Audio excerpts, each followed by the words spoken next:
Have you ever realized that the different type of people you're hanging out with will affect the way you act? For example, for me, my parents are separated, and one of them lives in Queens and one of them lives in Long Island. So I have two completely different friend groups that don't associate with one another.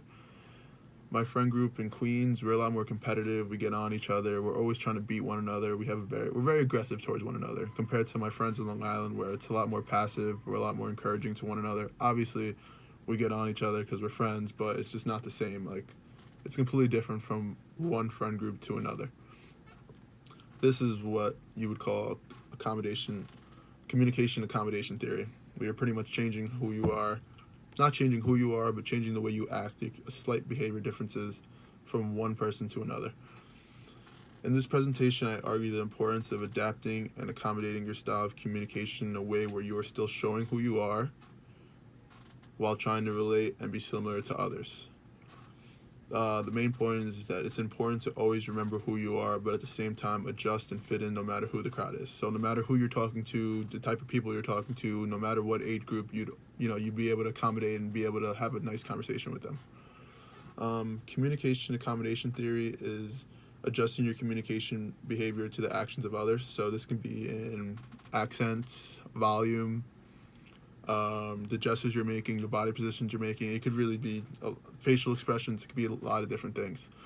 Part of that is convergence, when you're trying to be similar to others, you're trying to accommodate for who they are and really like converge. Like, the word's pretty self-explanatory. And then there's divergence, when you're emphasizing the differences between the two types of people.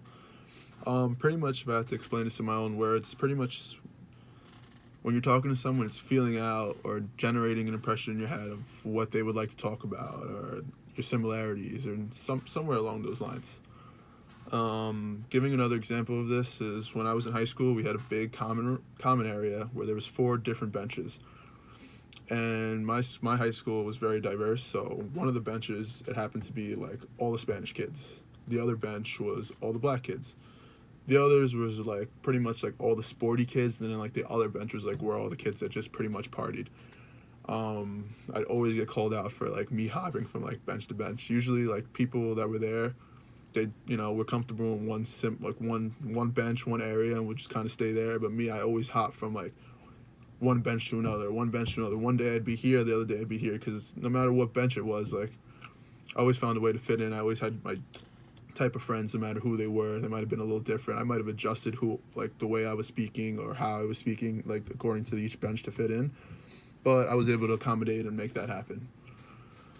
But my main example I'm giving is me changing high schools. My 9th and 10th grade year, I went to St. Francis Prep, located in Queens, and I moved to Long Island. And for my last 2 years of high school, and it was one of the hardest things I've ever done. I found it extremely hard in embracing how different they were. Like, although it was like a 45-minute ride, it was just very hard to adjust. I was very judgmental. I'd always like thought the Long Island kids were weird, like their style, like their socks. I never really gave them a chance. In the beginning, I refused to adjust. I was stuck in my ways. I kind of was just like, I don't want to be like these kids. It wasn't for me.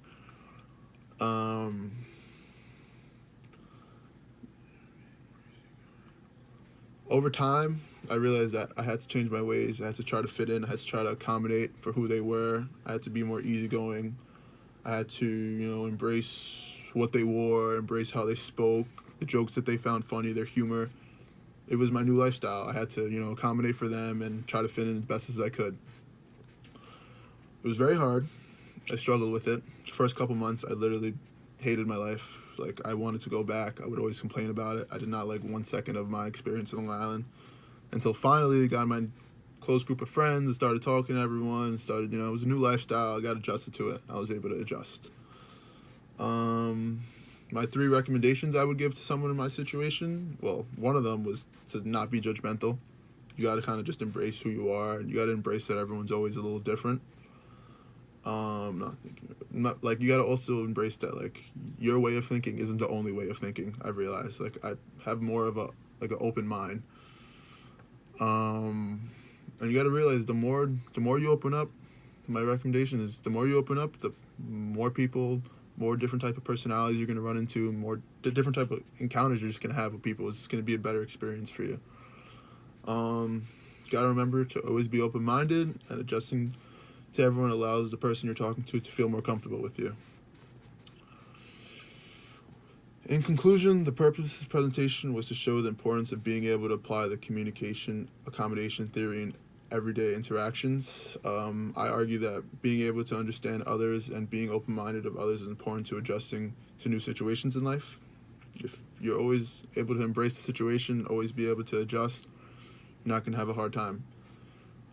First, I defined these concepts. Next, I analyzed the case. Last, I showed the importance of being able to adjust in a way where you can still express who you are while accommodating to others. So pretty much, I just want to make sure that during this process, during this theory, you're not changing who you are. You still show who you are in a way where you're accommodating in slight ways to the person you're talking to.